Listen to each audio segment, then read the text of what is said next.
And welcome back, ladies and gentlemen, to a special edition, Memorial Day edition of Monday Night Raw. What an athlete we're witnessing right there. Hey, wait a second. That's what I call a 320-pound insurance policy. Now, wait a minute. What did you just say? What? The Legend Killer from the Nationwide Arena in Columbus, Ohio, exclusively on pay-per-view.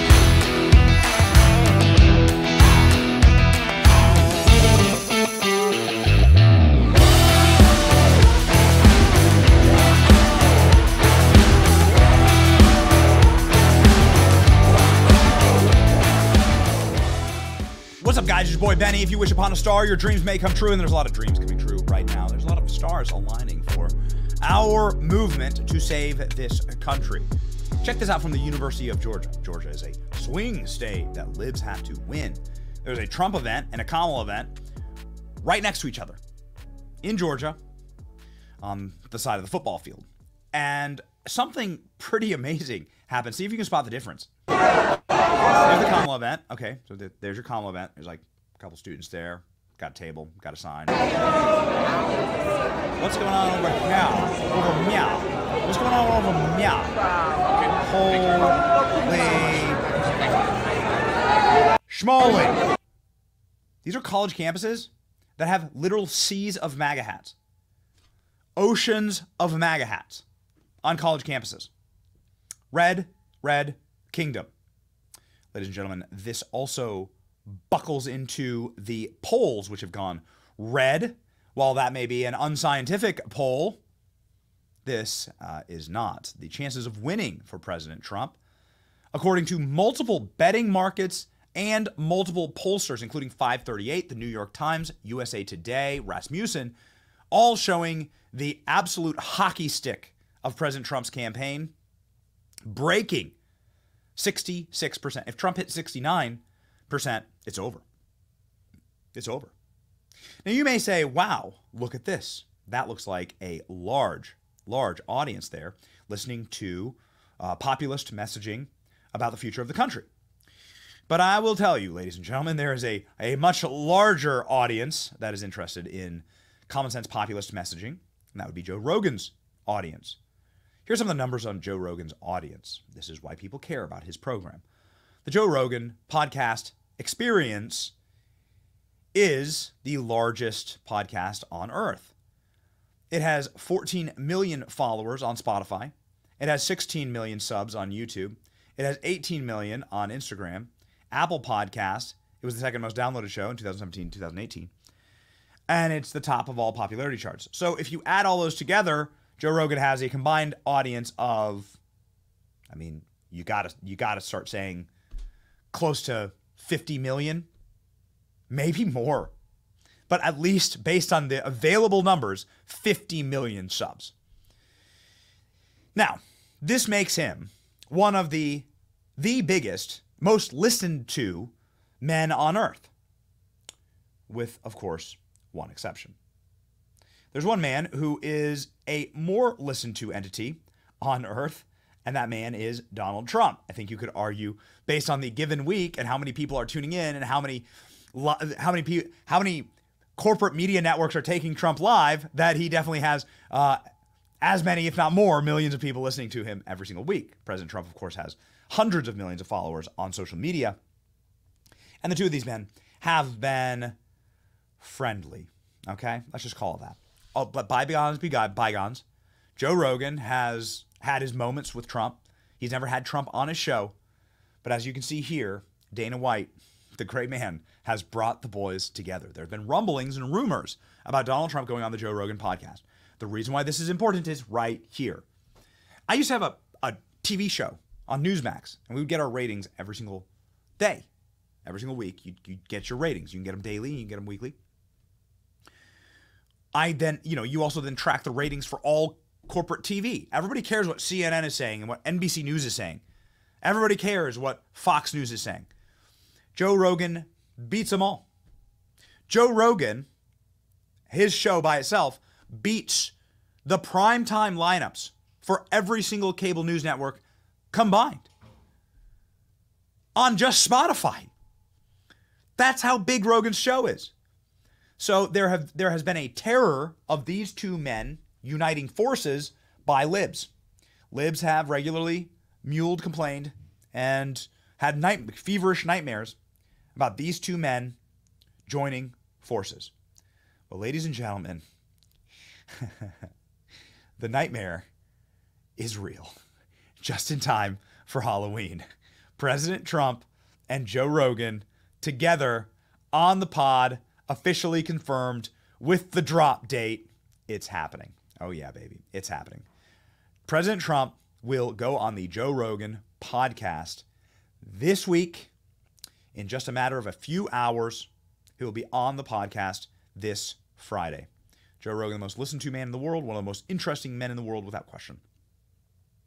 We'll have Donald Trump on. The two of these men obviously have great respect for each other. Here they are ringside at UFC. President Trump will be recording an episode on Friday. This is massive. I'd love to see Kamala even attempt an appearance like this.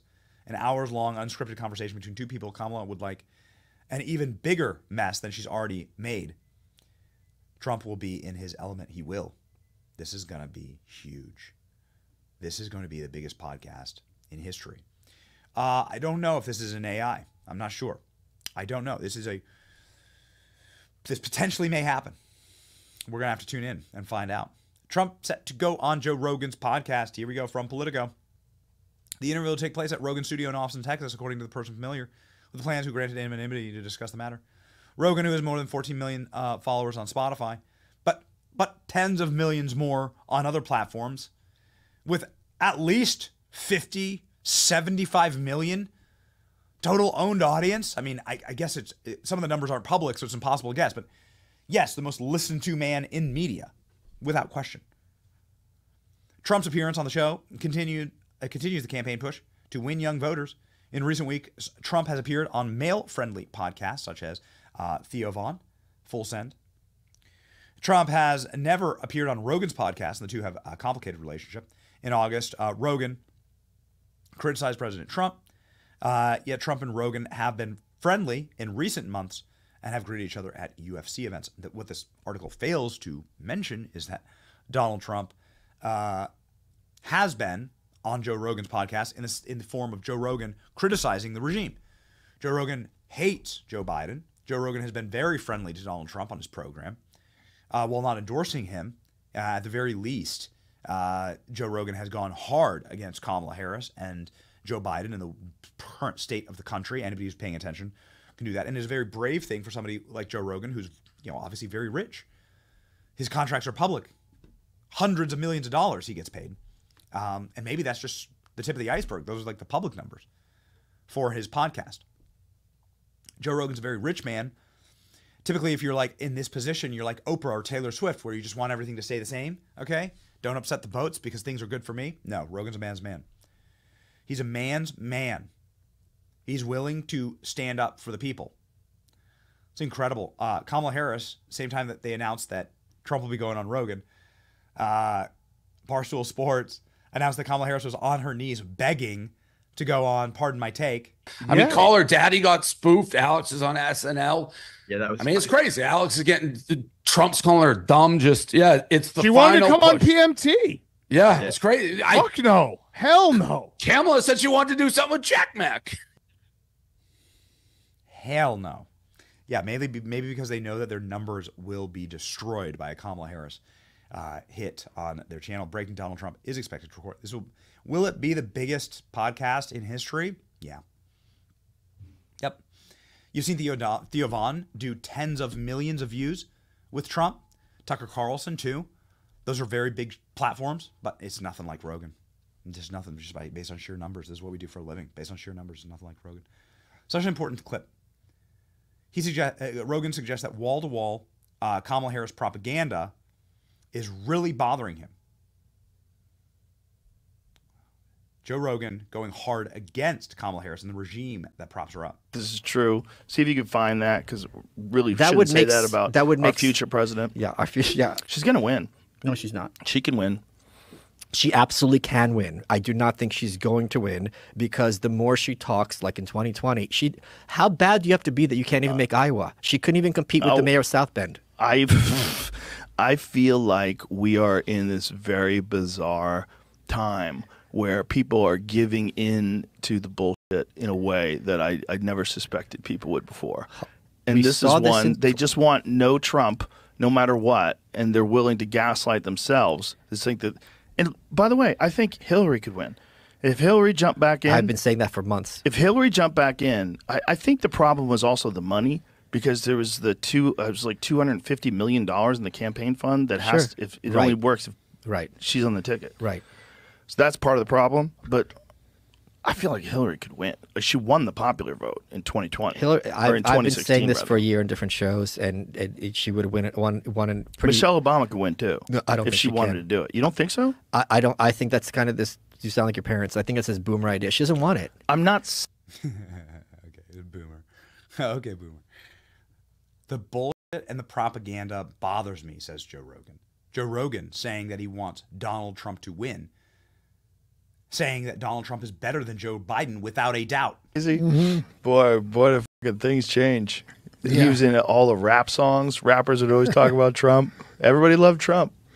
It was like this wheeling, dealing billionaire character that everybody enjoyed. Yeah. I felt like he did a decent job. As president? When you look at his regulations, it certainly helped the economy. I mean, that guy who was the head of... I feel like we were in a lot better spot then than now, for sure. Without a doubt. Well, there's a lot of shit happened. COVID and the world. Right. The world scares the shit out of me right now. Right now, I'm like, boy, this is not good. Yeah. None of this Ukraine thing, not good. Yeah, everything not good. Everything scares the shit out of me. I'm looking at all of it going, fuck. Like, there's no good solutions to the Middle East. All of it looks terrible. And the Ukraine thing looks terrible. So Joe Rogan has been Trump curious for a while, criticizing the BS that has been propping up Kamala Harris, saying that Trump is a better president without a doubt. Now, it's worth noting that we called it, by the way. Vivek Ramaswamy saying that it's Joe Rogan, Elon Musk, and Tucker Carlson who should actually be hosting debates instead of NBC News. And now, lo and behold, Tucker Carlson, Joe Rogan, bringing Trump to the finish line, okay? Bringing Trump to the finish line. Look at this. Trump goes on Joe Rogan. Time to lock it in, boys. Accurate depiction of me waiting for the Trump-Joe Rogan interview to drop. Anybody else? Trump going on Joe Rogan podcast. Everyone making the same jokes. The AIs are flying. Joe Rogan should secretly schedule Kamala Harris on Trump on the same day and then lock the door and let the cameras roll for hours. Oh, man. It's going to be amazing. Joe Rogan getting MAGA pilled by Tucker Carlson. Getting America First pilled by Tucker Carlson. Maybe an all-time favorite moment on the Joe Rogan show. I hope that the entire show is about Trump's assassination. I really do. And aliens. And the moon landing. And the pyramids. Ladies and gentlemen, this is what we can expect on Friday. It would take someone, who'd be willing to be assassinated to do anything like that. And so as you're choosing your leaders, ask yourself, does this person mean it enough to die? And that's the same question you would ask about your own dad. Does he love me enough to die for me? About your own husband, does he love me enough to protect me from a home invader at risk to himself? Like, the basic prerequisite for leadership is love of the people you lead and the willingness to die for them. And if you don't have that, you shouldn't be leading, period. It's true in the military, it's true in business, it's true in your home, and it's true in the government. And so no president will fix this unless he's, like, literally willing to die for it. And short of that, it can't be fixed.